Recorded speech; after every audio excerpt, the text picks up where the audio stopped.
je m'appelle Louis Lévesque, je suis le directeur général de Finance Montréal. Finance Montréal, c'est la grappe de l'écosystème financier du Québec. L'écosystème financier du Québec, c'est 150 000 emplois, près de 7 du PIB, des salaires très intéressants et une industrie qui se transforme grâce à la technologie.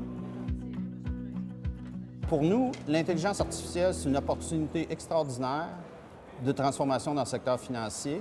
Et évidemment, les capacités qui sont à Montréal, qui sont extraordinaires aussi, c'est une occasion extrêmement valable pour nos institutions membres d'utiliser ces capacités de recherche-là pour aider dans leur transformation numérique et trouver de nouvelles solutions qui répondent davantage aux besoins des consommateurs dans le système financier.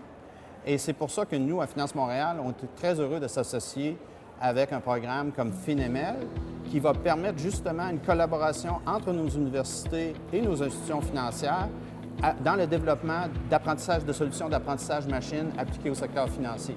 C'est extrêmement porteur pour nos institutions financières basées au Québec. Je suis Réa Calaf, je suis directrice de recherche collaborative et partenariat pour le réseau FinML. On est un regroupement de chercheurs, professeurs et étudiants à travers 6 universités au Canada et membres académiques d'Ivado. Le réseau a été créé surtout suite à la demande de l'industrie financière dans les besoins de formation en intelligence artificielle et apprentissage automatique. C'est une initiative du professeur Morales de l'Université de Montréal en regroupant des professeurs dans 6 universités à travers le Canada, donc 3 à Montréal, l'Université de Montréal, HEC Montréal, l'Université Concordia et aussi l'Université Queen's, l'Université de Calgary et l'Université de Waterloo en dehors de Montréal. Foncé, c'est une formation orientée vers la nouveauté, la collaboration et l'expérience en recherche qui nous permet à financer des étudiants, donc à leur payer des bourses pour faire partie de ce programme-là, à monter des formations aussi et à faciliter justement leur déplacement pour des stages ou pour des formations. Les institutions financières, l'impression que les gens ont, ça a l'air plutôt vieillot, OK?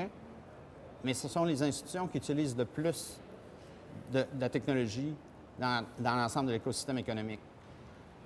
Les banques, les compagnies d'assurance et les gestionnaires d'actifs on est une masse d'employés extrêmement importante et toute leur transformation est une transformation basée sur la technologie.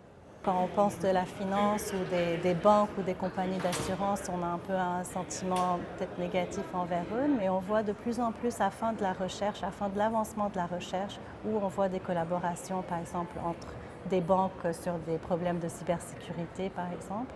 Donc là, c'est pour des enjeux qui, quand même, avancent la recherche pour protéger le consommateur et pour la société en général. Donc c'est sur des sujets de ce type-là qu'on voit plus de collaboration dans ce domaine. Je pense que pour les individus, le message, c'est qu'il faut avoir dans la tête que à tous les moments de la vie, il faut continuer notre formation, il faut apprendre de nouvelles choses, se familiariser avec ces nouvelles technologies-là, pas tellement en devenir des experts que comment on peut les utiliser dans le travail qu'on fait. Ça, c'est clairement un enjeu pour les individus pour l'avenir.